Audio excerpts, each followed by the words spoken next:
Vamos a ver la cirrosis tubular renal tipo 4. Esta va a ser por resistencia a la aldosterona, o que tengamos disminución de la aldosterona.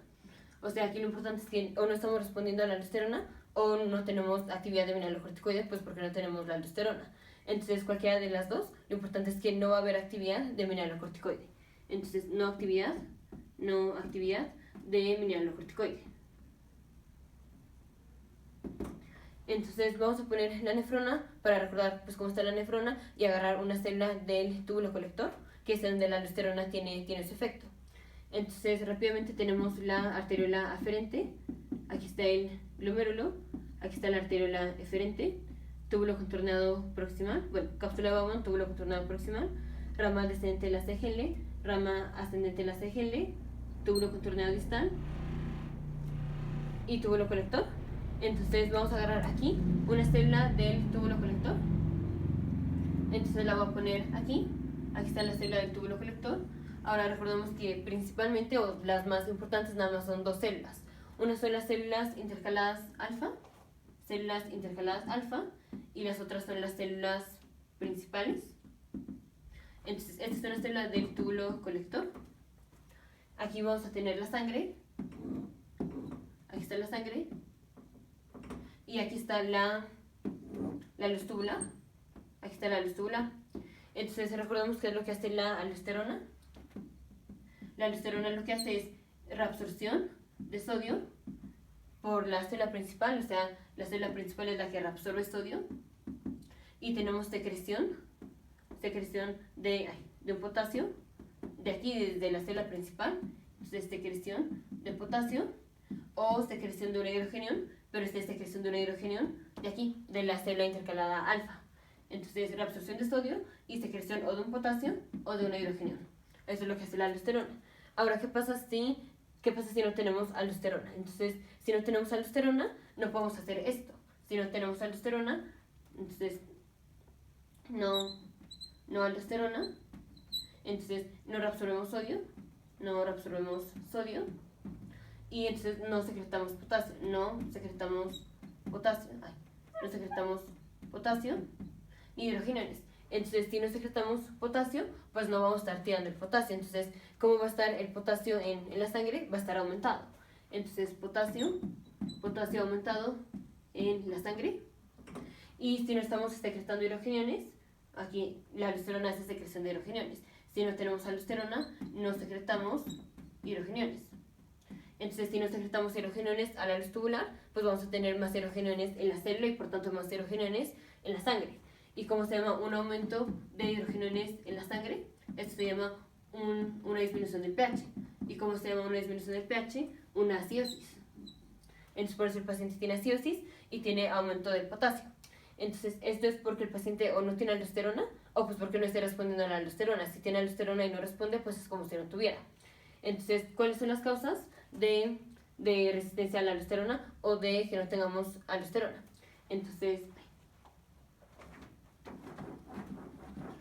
primero causas de disminución de la secreción, de la síntesis. Disminución de la síntesis de aldosterona. Entonces recordemos que la aldosterona pues se produce en respuesta a la angiotensina 2.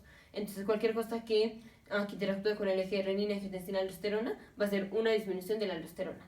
Entonces, por ejemplo, si damos inhibidores de la renina, que es un medicamento que todavía no está como uso comercial, pero ya lo están haciendo, que es alisquiren. Este es un inhibidor de la renina. Otro, voy a poner el eje renina, angiotensina, aldosterona. Entonces, renina hace conversión de angiotensinógeno a angiotensina 1. La angiotensina 1 se convierte en angiotensina 2 y la angiotensina 2 hace que se produzca la aldosterona. Entonces, cualquier cosa que interactúe con este eje.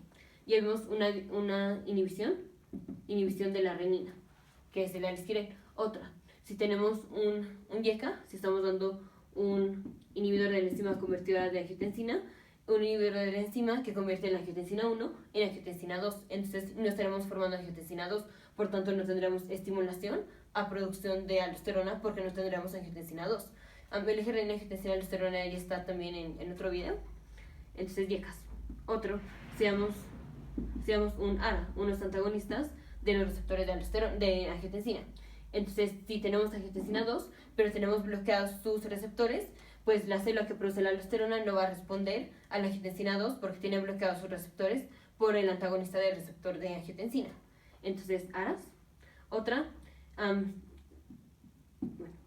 lo voy a poner ahora como causas de falla renal, más o menos. Entonces, hiporrenismo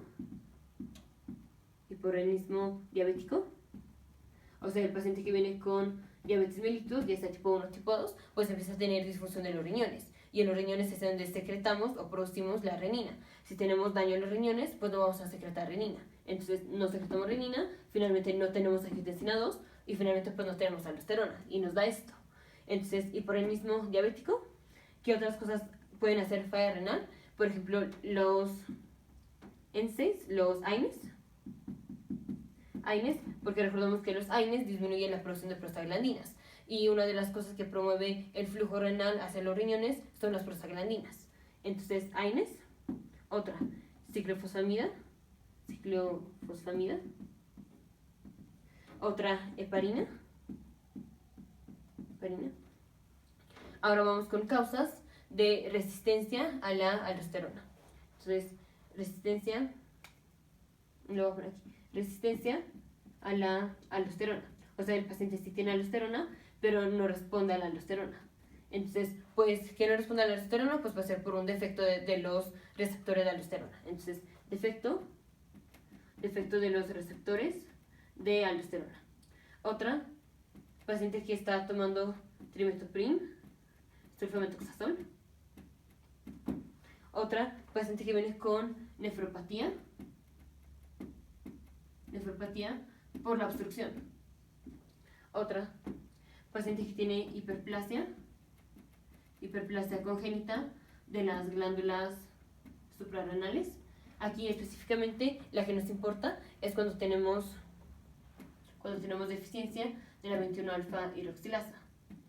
Porque si tenemos deficiencia de la 21-alfa hidroxilasa, finalmente no vamos a producir aldosterona. Entonces, toda la vida de cómo se produce la aldosterona y los glucocorticoides y los esteroides sexuales y todo esto, y está en otro video. Aquí lo importante es si tenemos una disminución de la 21-alfa hidroxilasa, que es una de las enzimas de la corteza de las glándulas suprarrenales, no podemos producir aldosterona.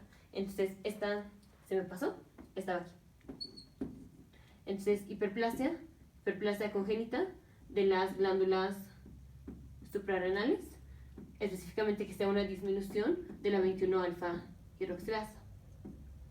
En sus pacientes con acidosis tubular renal tipo 4, como también tiene aumento del potasio, también se llama acidosis tubular hipercalémica. Y es mejor usar los nombres como acidosis tubular renal hipercalémica y no acidosis tubular renal tipo 4, porque los nombres entre tipo 1, tipo 2 y tipo 4, que son las otras que ya vimos, confunden, y pues aquí no está diciendo exactamente qué es lo que tiene el paciente. Tiene una acidosis hipercalémica. Entonces, ¿cómo va a estar el pH de la sangre? Va a estar disminuido. ¿Cómo va a estar el potasio? Va a estar aumentado. Entonces, y faltó cómo iba a estar el pH de la orina. El pH de la orina generalmente es menor a 5.5, pero puede ser variable. Entonces, paciente con acidosis tubular renal hipercalémica o tipo 4 es o una resistencia a la aldosterona o que el paciente no esté produciendo aldosterona. Entonces, causas de disminución de producción de aldosterona: inhibidores de la renina, como es el esquirin, YECAS, ARAS, o sea, inhibidores de la enzima convertida de angiotensina, antagonistas del receptor de angiotensina, hiporrenismo diabético, o sea, cosas que produzcan falla renal, como es la diabetes, los AINES porque disminuyen la producción de prostaglandinas, ciclofosfamida, heparina, disminución, que el paciente no responda a la aldosterona, entonces, o un defecto de los receptores de aldosterona, trimethoprim, sulfamethoxazol, nefropatía y espironolactona. Espironolactona, que es un antagonista de los receptores de la aldosterona, o bueno, es un diurético ahorrador de potasio, que lo que hace es, pues eso, antagoniza los receptores de aldosterona. Entonces, espironolactona. Y aquí la hiperplasia congénita de las glándulas suprarrenales cuando tenemos una deficiencia de la 21-alfa hidroxilasa. ¿Cómo se presenta el paciente? Con aumento de la concentración de potasio, disminución del pH, y el pH de la orina puede ser variable. Nos vemos en el siguiente video.